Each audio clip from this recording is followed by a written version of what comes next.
Hello, welcome to episode 2 of What to Do Next.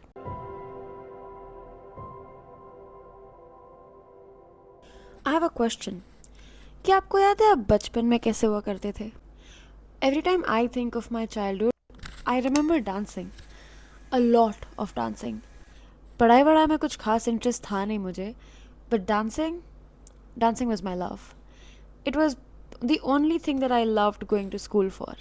Auditions, school practice, after school practice, show days, costumes, उफ best days. But you know वो time ऐसा था कि अगर आप पढ़ाई में अच्छे नहीं हो तो you being good at dance didn't really matter. But regardless मैं फिर भी हर एक इवेंट में पार्टिसिपेट करती थी. बट 10th के बाद shit got real when we had to choose between science, commerce and arts. मैंने 1 साल कॉमर्स किया, 1 साल आर्ट्स किया. 10th is when I feel कि सोसाइटी का प्रेशर ना बिल्डअप होना शुरू हो जाता है. People start expecting you to be a specific kind of a student कि you have to be a good scorer, you have to be good at extracurriculars, you have to be comfortably social, जिसके बारे में लोग confidently बोल सके कि ये तो आगे जाके कुछ बड़ा करेगा. और अगर वो इनफ नहीं था तो सोसाइटी ने हमारे लिए कुछ स्पेसिफिक शेप्स बना दिए, रूल्स बना दिए for every different relationships and phases of our life. You have to be a certain type of a husband, daughter, wife, son-in-law, daughter-in-law, फलाना ढिमकाना. और अगर इन डिफरेंट शेप्स में से तुम किसी एक शेप में फ़िट नहीं हो पा रहे हो या तुम्हें किसी शेप में फ़िट नहीं होना है तो उसका क्विक एंड ऑटोमेटेड जजमेंट ये है कि तुम अलग हो, या लोग तुम्हें एक कन्फ्यूजन की नज़र से देखते हैं कि तुम्हें पता है ना तुम क्या कर रहे हो. और इसी डर में कि सोसाइटी तुम्हें अलग, वियर्ड या ऑड ना समझे, हम सोसाइटी के सेट किए हुए स्टैंडर्ड्स के हिसाब से जीना शुरू कर देते हैं या कोशिश करने लगते हैं, eventually forgetting what made us happy in the first place.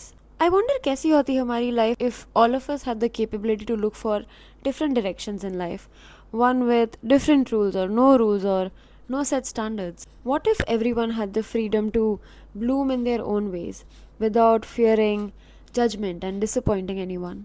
यही डर मुझे 2025 के एंड में अंदर से खाने लगा था, क्योंकि मैं भी बन रही थी सोसाइटी के एक अनदर कमोडिटी. से सब perfect, job, salary, international life, financial independence, but it was all a result of a fake led life that I was chasing.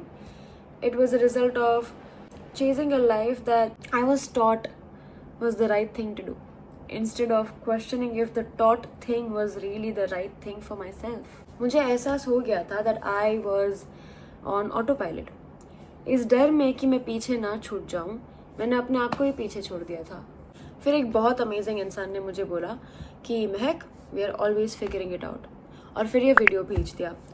This video is of Stanford professors and the author of the book called How to Live a Meaningful Life, Dave Evans and Bill Burnett, who answers a lot of different questions of different people of different ages who are re-evaluating their career paths. तब मुझे समझ में आया कि मेरे लिए step लेना कितना इम्पोर्टेंट है, क्योंकि अगर 25 साल की उम्र में मुझे ख्याल आ रहा है टू पॉज, तो 50 में भी आएगा ही.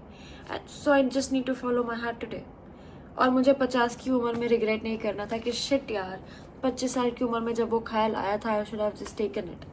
सो एक दिन हिम्मत जुटा के मैंने कर दिया क्विट अपनी जॉब पे, और क्विट करने के बाद अपने दोस्तों को और फैमिली मेम्बर्स को बताया. ऑफ कोर्स सब शॉक्ड थे, बट लोगों के रिएक्शंस मेरी प्रायोरिटी थी ही नहीं. मेरी प्रायोरिटी मैं खुद थी.